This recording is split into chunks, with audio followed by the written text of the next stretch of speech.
Go blue, everybody. What a beginning to the Davis Warren experiment.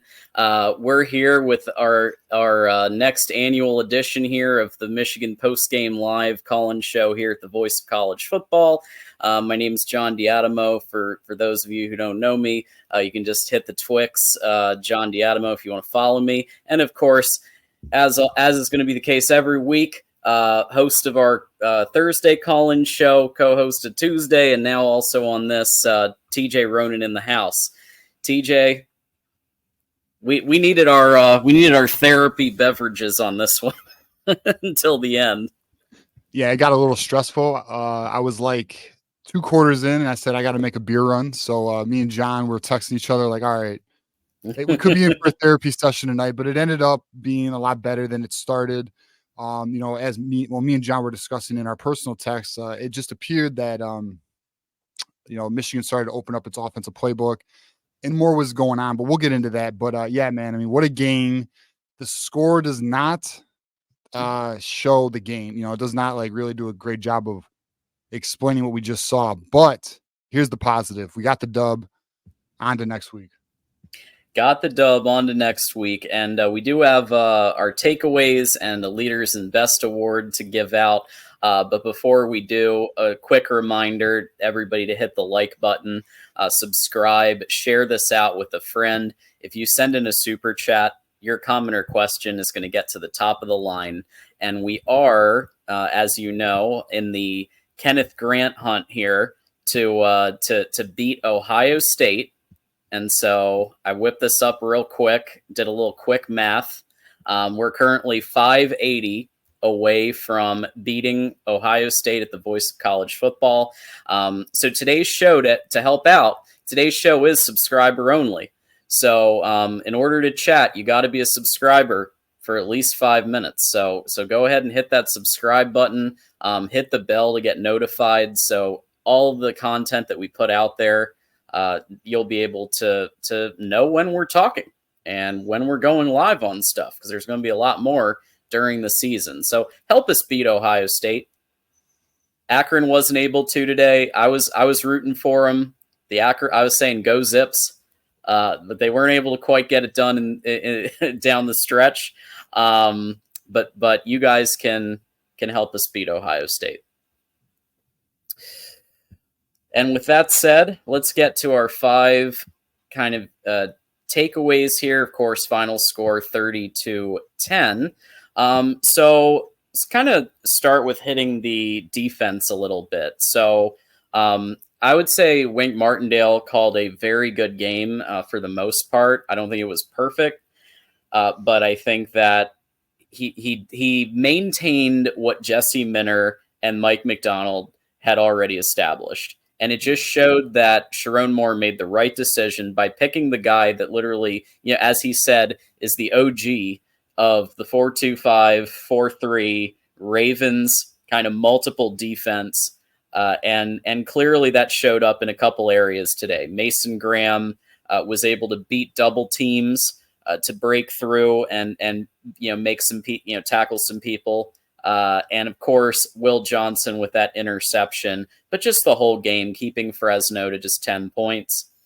They look pretty potent. So the fact that Wink Martindale and the defense was able to do that, I would say that's the nicest thing I'm going to be able to say, other than the kicker. So TJ, what did you think about the defense and how it kind of maintained from last year? Yeah, I mean, listen, the defense is as advertised, right? It is as advertised all summer long. This is another national championship caliber defense. And John, we did see, like we saw in fall camp, or the rumors out of fall camp, is that the depth of this defense really showed. I mean, we saw the rotation of the depth.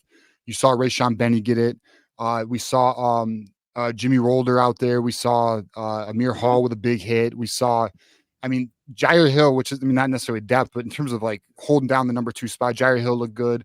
Yeah, McCart Page had an attempt. Will Johnson got burned a little bit tonight, which is interesting, but he made up for it with the big play. But the boys played well. The defense was humming. Josiah Stewart, 2 sacks. Shout out to him, right? Defensively, I feel good. Like, I'm zero concerns there. They're only going to get better. Makari Page, what a game. He really stood out tonight. Makari Page. Wesley Walker got action. Yeah, I mean, TJ Guy unfortunately made some young errors in the game, but yeah, I mean, I thought the defense was as advertised. It was everything. See, that's what's so interesting about it, John, is when we look at what was discussed in camp and over the summer, the defense hit like everything that we've heard. It's just, obviously we'll get into the offense, but it's interesting to see the dichotomy of that.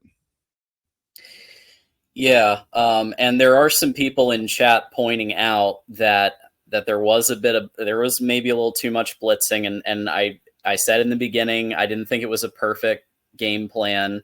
I don't think it was quite as much blitzing as people thought, though. Yeah, they did like a lot of people four were. rush. Mm-hmm. Yeah, like there's a little bit of this type of comment, a little bit of this terrible defensive call. Okay, maybe there were one or two things that looked like Don Brown, but it was still, in my view, I thought it was a multiple. I thought he mixed it up. My biggest issue on defense was the rotating of corners. I don't understand what that was about. And then we've got a whole thing on all the rotation, coming up. I mean, that was my biggest. And then also throwing a couple guys on islands who probably shouldn't be on islands, but which is some Don Brown shit. But other than that, I mean, the defense played really well. And also, and we will get into this more, but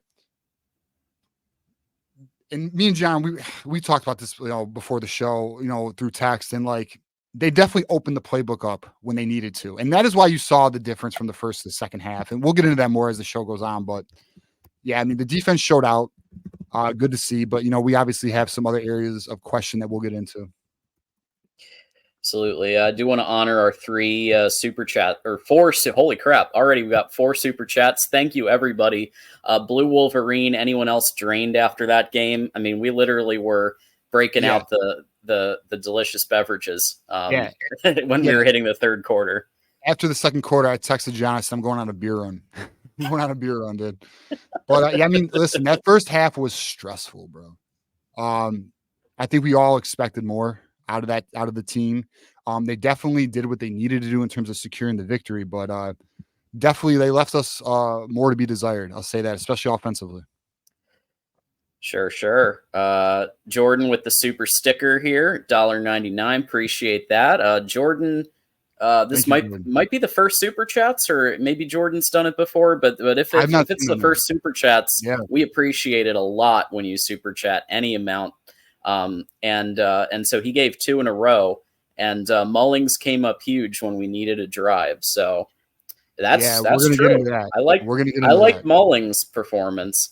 Holy crap, we're really getting them lined up here now. The effort, we're going to talk about this too. Nick, $1.99. The effort by our wide receivers tonight was BS. Step it up. With 1 or 2 exceptions, I agree with you. Mr. Jones, $1.99. Only issue with this team is the O-line. Here's one that's defense related. Drufus, $1.99. TJ, my guy, got screwed. Well, I mean, hopefully we're not discussing the face mask horse collar combo penalty that he had. But you understand, he's a young player, man. I mean, we gotta let him find his feet, find his legs. But yeah, we'll see. I mean, I expect more out of him. He'll do more. He was a player though that got a lot of action. He was in the rotation, which was good to see. Cameron Brandt also in the rotation. We have exactly what we need defensively in terms of we have the depth to do the boa constrictor type defense, continue rotating guys, staying fresh. We saw Fresno State start to wear out again, just like we do to all opponents. And we'll get into this, especially with teams like Texas. That's not going to fly with the higher caliber teams, but we'll get into that more. But I do want to hit on the chat about the offensive line.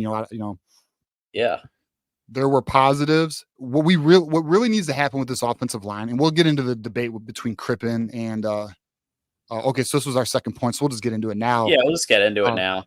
Yeah, so the offensive line, as John pointed out here, is figuring it out, and I would agree with this point. Like, they need to gel. Now, I think we would all agree when Judice was in, he wasn't cutting it. Now they did bring him in later in the game. He did rotate in later in the game, but right when I shot out a tweet on social media and I said it might be time, and I was wrong with my first point. I said it might be time for Orgy and Crippen to get in the game. As soon as I sent that, Crippen was placed into the game. And then you could definitely tell an improvement from the offensive line by doing so. Giudice just seemed to be getting pushed back. He didn't have enough push. And you could, and you can also, like, what the offensive line needs is more time, more reps, more time on task. They need to gel. There is talent. Like, I thought Evan Link played well. I thought Josh Preeb played well. I thought Giovanni Ohadi played well. There was one situation where Giovanni Ohadi and Giudice, they were supposed to, that sack that they gave up on Warren, that was a mix between Giudice and Giovanni Ohadi. Like, that was both the responsibility. They were both supposed to take care of that stunt. So yeah. They need more time. They need more chemistry. They will get better. The unfortunate thing is we don't have time. We have Texas next week. They got to get their shit together real quick. Yeah. People who are, there's a lot of people going at Davis Warren. Davis Warren, in my view, did okay. Yeah, he had the pick, but I thought if you're going to have a pick, it's in that exact situation, right?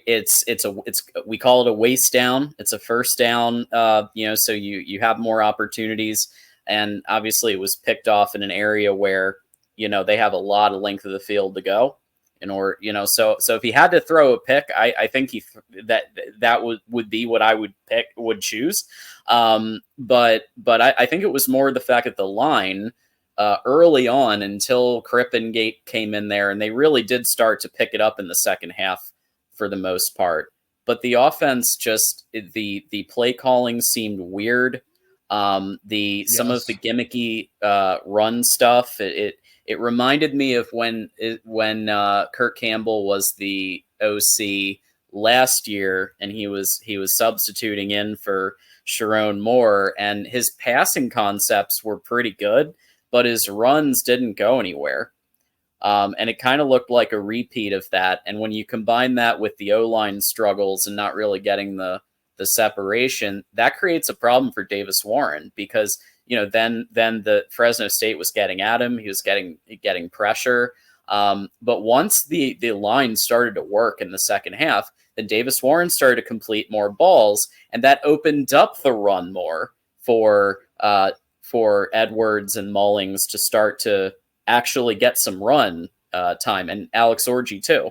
Like, you started to see some rushing yards in the second half. So it all really does come to the O-line and kind of some questionable, weird play calling. And then I think they opened up the Texas pages a little bit at the end because they realized, oh shit, we might lose to Fresno State in the second half.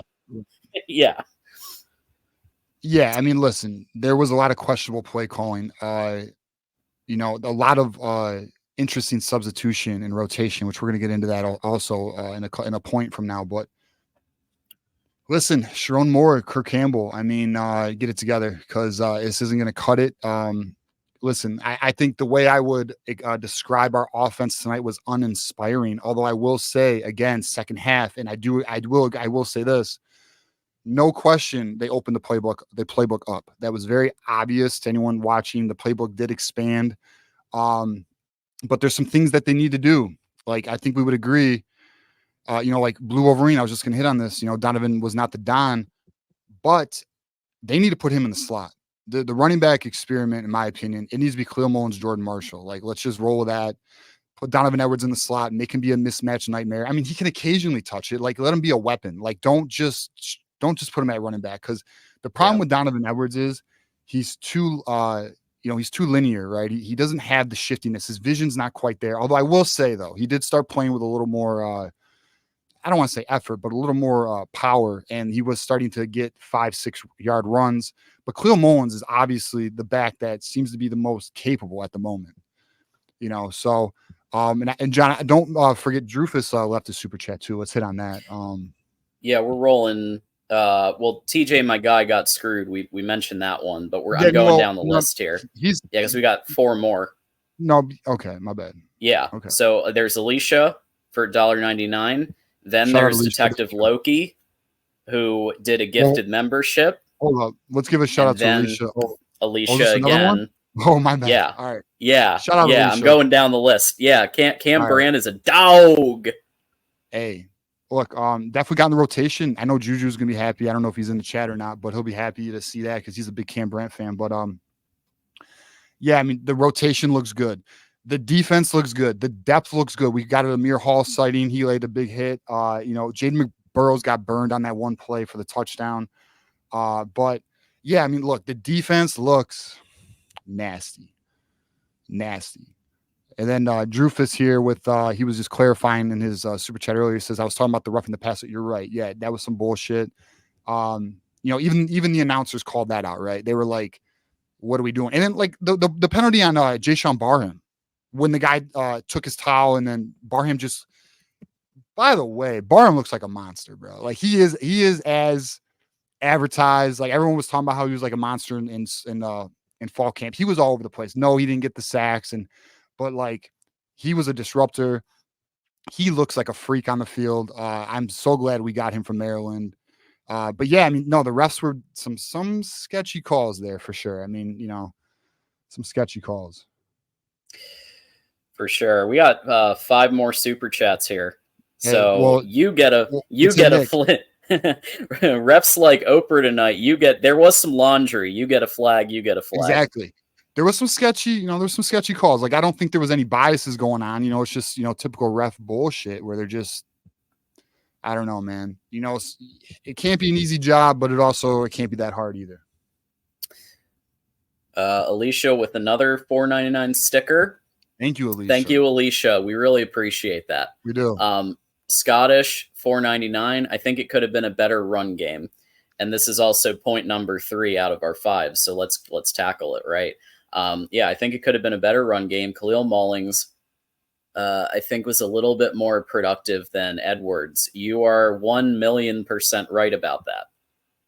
He absolutely was. Yes. Yeah, I don't know what was up with Donovan Edwards tonight, but it reminded me of early last year Donovan Edwards. Yes. I don't know. It's very sad to see because we know what he went through last year psychologically. We know he had a hard time with that. I do think he's going to get more chances, more opportunities. But, I think I'll say this, though. It's on the coaches to put him in the best position to succeed. And it's not just handing the ball to him.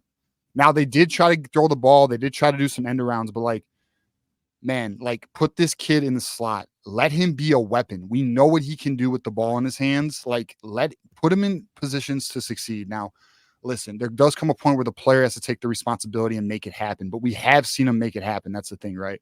So in my opinion, and I did state this earlier, I would like to see a running back led by Khalil Mullings with some Jordan Marshall and some Ben Hall, and then put Donovan Edwards in the damn slot and let Colson Loveland move around as well with some Marlon Klein, and then, Tyler Morris, Samaj Morgan. That's kind of what it is. I didn't see anything from Fred Moore tonight. Not saying he can't be the guy, and not saying he can't be an option in the future, but use your weapons. And again, though, I do need to qualify. The playbook is not open yet. There's so much more to this playbook. Now, we better see it against Texas, though, because it's not the game to mess around. They know, though. It will be open. It will be. And I do, and we were talking on text, I do believe the final drive I agree. was not intended to be a Fresno State drive. I think those plays were supposed to be for a future game, aka Texas. But they wanted to win the game. I think a lot of that second half was, I mean, you could see the difference between what they were running in the first half and then the second half. And then another thing, and I guess I should look at our points coming up, but what they were doing with Orgy, man, Jesus. Yeah. It's so predictable. Come on, guys. Let's do better. Well, why don't we hit so we'll go Mr. Jones, and then we'll talk about rotation in general, not just Orgy, but all the rotation. But Mr. Jones with the $4.99. I'm just hoping this game being tough works to this team's advantage going forward. That's the hope. It was a tough one. We predicted it would be tough. Caleb Nail came on and warned us. And I predicted 27-13. It turned out to be 30-10. It's not a shock that this first game would be a tune-up game. So it was a bit of a shock, the run game issues. That to me was a shock. I'd like to add to that too. It is better to learn from your wins than your losses. So hopefully the boys can learn from it. I mean, they will, right? They will. At least we got the victory. Listen, the final score looks good, but we understand what led to that final score. We understand that it needs to be better. We saw what a championship caliber team looks like now. I think we all need to I don't want to say we need to be more cautious about it. Like I guess what I'm trying to say is we're a good team. We got work to do though. Like there's work. There's a lot of talent on this team. There's a lot of bright spots, but there's a lot of areas that really need work. And we'll get into that. Like there's some positives with Davis Warren, but there's certain things that need to happen for Davis Warren to succeed. Like the offensive line has to protect Davis Warren. That's the only way that will ever succeed. If he does not have time, it's almost like the Lions with Jared Goff. Because we didn't see Davis Warren use his feet tonight. You know what I mean? Like he literally was locking in on wide receivers. But again, with time and repetition, time on task, he will improve. That's the thing is Davis Warren will get better week to week. But yeah, I mean the boys got work to do, man. They better work quick. We got 1 week. Yeah. And you bring up and I agree with you. Davis had some good moments. I don't think this was all on him. I'm not going to be an Ohio State fan and blame everything on the quarterback because, in fact, I actually thought, given what happened, Davis Warren did for his first ever game, thought it was solid. I mean, it wasn't nothing that to like blow the doors off, but he went 15 for 25, 118 yards, a touchdown, a pick. I mean, for his first ever start, I think there were definitely greater issues. It wasn't great, but I think the biggest, like we're talking rotation, and the biggest point of rotation that was the most obvious was the rotation of Davis Warren and Alex Orji, and how they utilized Alex Orji. Everyone and their mama knew when Alex Orji went into that game that it was going to be most likely a run play. He passed like twice, but it was most likely going to be a run play. And between that and just taking Will Johnson out was weird, and taking Jair Hill out, and like all across the board, the rotation to me made me scratch my head. And TJ, do you think it was because they wanted to see what they had before Texas, or do you think that there was some other strategic reason why they did it? No, I think it's a few things. Well, I do think they are trying to see what guys have. I do think they're doing that. I think they're definitely practicing in game, but I also think this could be an approach, and we need to be careful. And I think they will also learn from it. They appear to want to keep guys fresh, right? That appears to be a philosophy they want to have. But I think we saw they better be careful. They better be real careful. And then to our callers on the line, by the way, we're going to get to you guys real soon here. We got one more point to get through. Yeah, we have one more point. We've got a Leaders and Best Award and a couple more super chats, and then we'll do calls. Yeah, we'll get to the calls. Thank you for holding on. Yeah, thank you. Grateful to have a tune-up game before Texas. And look, I mean, I'm not trying to disrespect Fresno State either by saying that. But they are at a different level of football. And but they played their ass off, and kudos to their quarterback. And look, they played like they weren't supposed. Like they heard that they were supposed to lose, but they didn't listen to that. They played to win, and of course, so it was a tune-up game in a sense compared to playing a playoff team next week. But still, it allowed us to kind of see what Davis Warren could do to an extent, see where the defense was, and maybe make a call that the starting running back needs to change. That might have been something that this game will wind up doing. We saw that. I mean, I think we saw that in the game. Khalil Mullins definitely led he's RB1 now, in my opinion. I know that's crazy to kind of like come to that conclusion so quickly, but I think you saw it in the game. There was a point, John, where I texted you. I said, "Is Edwards hurt? Like he's gone." Yeah. Like they're not using him.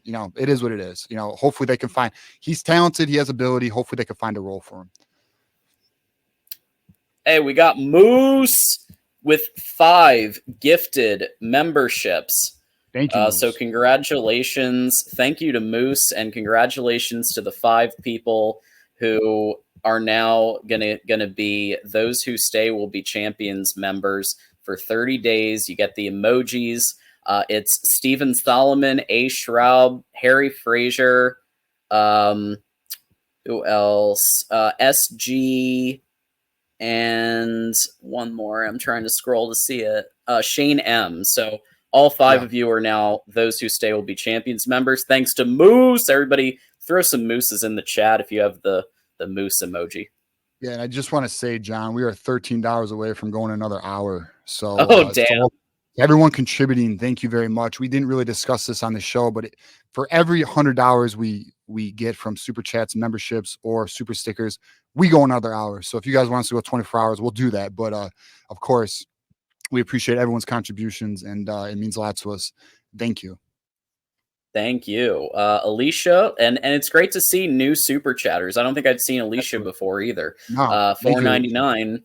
Thank you, Alicia. I think we should roll with Orgy. He wasn't able to settle in with only 2. Oh, I'm so sorry. And he offers more, and it's Elisha. My bad. I will remember that for future super chats. Yeah, Elijah Bowman, got you. Elijah Bowman. Thank you so much. And you're right. Well, I don't know. What's it on that though? You know, he thinks, we should roll with Orgy. Elisha thinks that Orgy should, I'm assuming that Orgy should be QB1. Here's the thing though. We got a little sample, right? On that rollout to the right where he totally threw that ball into the dirt. There's a reason why, that every time he was on the field, he ran. Okay. There's a reason why the coaches are not giving him the responsibility to make throws outside of that first touchdown pass. And I think we saw it. And I'll be honest, like, you try and do that against Texas. I don't know if Orgy, listen, I like Orgy. And I do think Orgy needs to be implemented into the offense. But the problem is when they throw Orgy into the offense, it's a run. Now, can you catch a defense sleeping with that? I mean, you should be able to do it every now and then, but not if you're throwing it in the dirt on the rollout. Like, that can't happen. That just kills it down.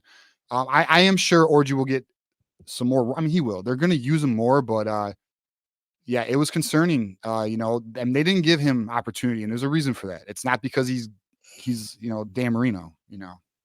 I mean, Warren apparently was doing high 80s. So Davis Warren was in the high, and Sharon Moore confirmed that he was like 89, 90, according to Sharon Moore.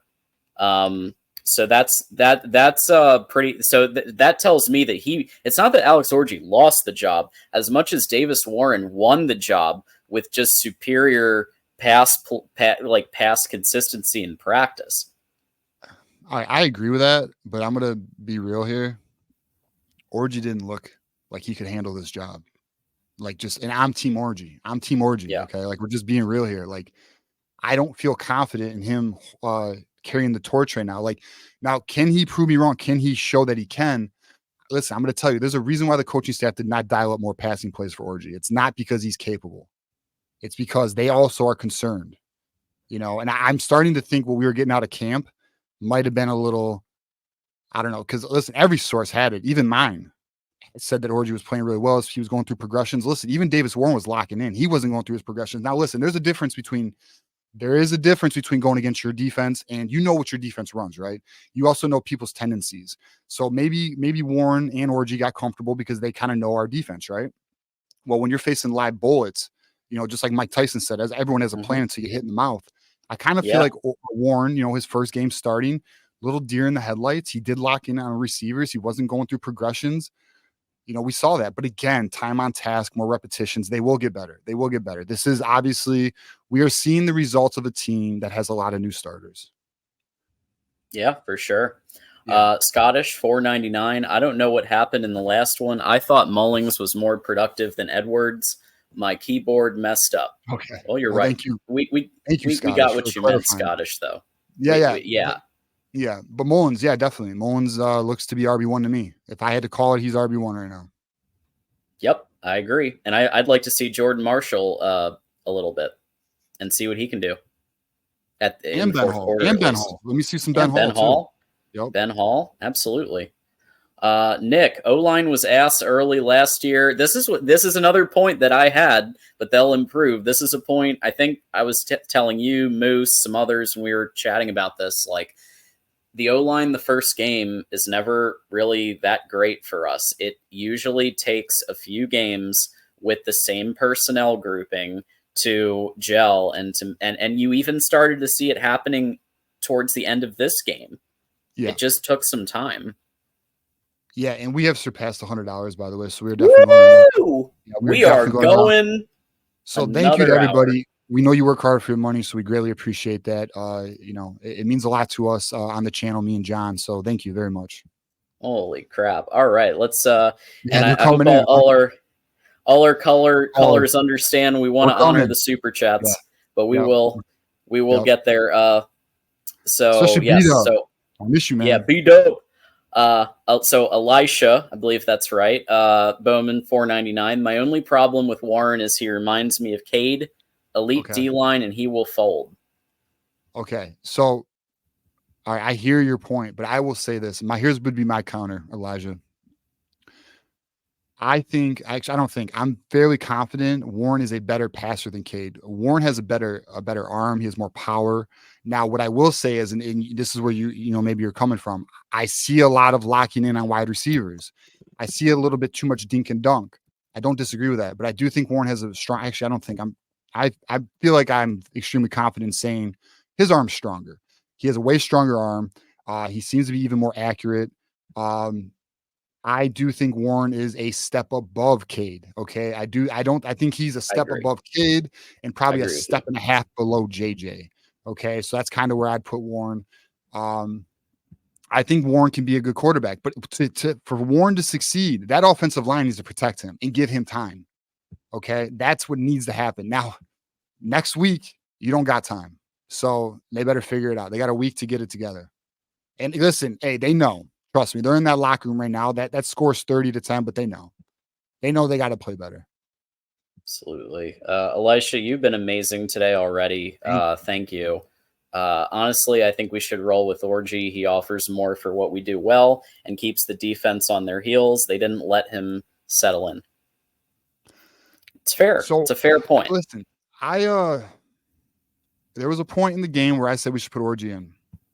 I don't disagree, but like I after seeing him throw that ball in the dirt and seeing the coach's reluctance in giving him more passing plays, I feel they don't have confidence in him. Even though out of camp there was word that Orgy was playing good and he improved as a passer.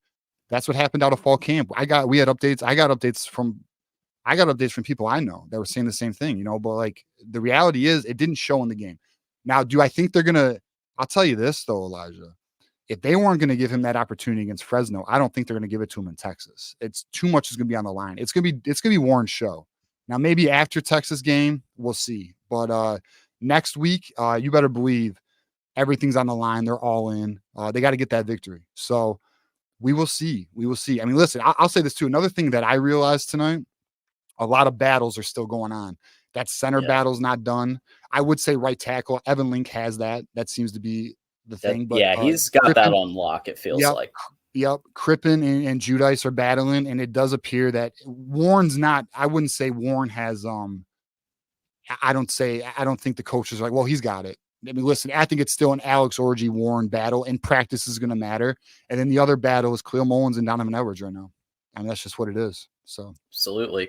Yeah, these battles are going to continue, and yeah, we will be previewing all of this Tuesday at 8 p.m. Eastern with Matt Miller from the Texas Longhorns Live and the Texas channel at the Voice of College Football. We're going to be diving into yeah. all of this, He was including the texting me Texas already. of it all. He was talking shit, bro. He He was was talking talking shit shit to me. already. Yeah, son of Oh a bitch. boy. That's all right. Well, we're gonna beat him. F him, dude. Moose, moderator, member, contributor, major part of of what makes us go with the 5. TJ, I think there's a reason also. I don't think the coaches trust him throwing the ball. I agree. That appeared to be the case from the evidence, the sample size we had tonight. It looked that way. It really did. Which is surprising to me because a lot of the intel out of camp from week 1 all the way to week 4 was he was an improved passer. He was going through progressions. I mean, I don't know, man. I'm a little surprised by the outcome of myself. I expected a little more there. Absolutely. Likewise. Elisha, $1.99. Thank you. Edwards just can't run through the tackles like Corum. Facts. Tonight, at least. Tonight. Yeah. Yeah. Not always. I mean, he obviously looked good against Washington doing that. I don't know what's up. He shows up for big games, and then these types of games, we don't see him as much. Yeah. Mr. Yeah, I don't Jones. know. Listen, with Donovan Edwards, I just don't think the role is. I think he needs to be used as an offensive weapon. I think he needs to be used in the slot. I just don't. I'm not sure. He's too straight line. He's too linear, man. He's not elusive enough. He seems to also have a hard time with his vision. He's not hitting the holes, right? He's not shifty enough. He's a little stiff in a way. He's extremely athletic. He's extremely fast, extremely quick, but he just has a hard time finding the hole and also being patient enough for holes to develop. I will say this though. The offensive line did not, especially in the beginning of the game, did not give enough push, especially when Judice was in the game, for Edwards to succeed. That's the thing too. Like I believe, John. You tell me if you disagree, and I'm interested to our callers. So just we're getting a lot of super chats, guys. So thank you to all the super chatters, and thank you for all the callers hanging on. But I'm interested to get all of our callers' take on it. But like, it just appeared to me that the offensive line made the day harder for not only Edwards but Warren in the beginning, and it's a little to be expected. You have 5 new starters, man. Like they need time to gel. They just do. We just saw the repercussions of 5 new offensive linemen. It's true. So this will be the last one that we take for right. We have a bunch more super chats, but then I know the Bull's been waiting a while, so we can go back and forth. We'll get to him, then we'll hit some more super chats. We appreciate you guys throwing those at us. Thank you. Absolutely. Mr. Jones, $4.99. Think the mentality plays a part into this also. They expect to practice again. Fresno mindset should be different next week. Yeah, mentality. Okay. Yeah, I mean, they're figuring it out, like we said. Yeah. Hey, John, take it. Let me tally this up so we can have an accurate number here. So just take it right now. I'm going to tally up these super chats. Yeah, no, I think that you're right, Mr. Jones. I think that mentality is huge when it comes to this. And they were figuring a lot out. The rotations we kind of attributed to, they want to see everybody. Like Kendrick Bell played. I didn't think he was going to play, but he played. We saw rotations at cornerback. We saw rotations at quarterback, at Alex Orji being thrown in on second down. People were getting rotated all over the place, and I think that they're trying to find out what they really have before they play a team that was in the college football playoff last year. So, yeah. Well, okay. So regarding Kendrick Bell, yeah. Listen, we heard out of camp that he was looking good. He looked good, man. Like I'm extremely excited for Kendrick Bell's future. I mean, I definitely saw some Ronnie Bell in him. So that's exciting to see. Listen, I thought Samaj Morgan looked okay. I thought Kendrick Bell looked good. I thought Tyler Morris showed a little bit. It's really, to me, it just comes down to the offensive line of Davis Warren. I do think the wide receivers need to get a little more separation. I don't think we saw a lot of separation from some of the receivers. And then Colson Levin played great. We didn't see anything from Marlon Klein, though. Nothing from Marlon Klein, which surprised me. All the hype out of camp, and there was just nothing tonight. Yeah, for sure. We do have a couple of Twitch viewers.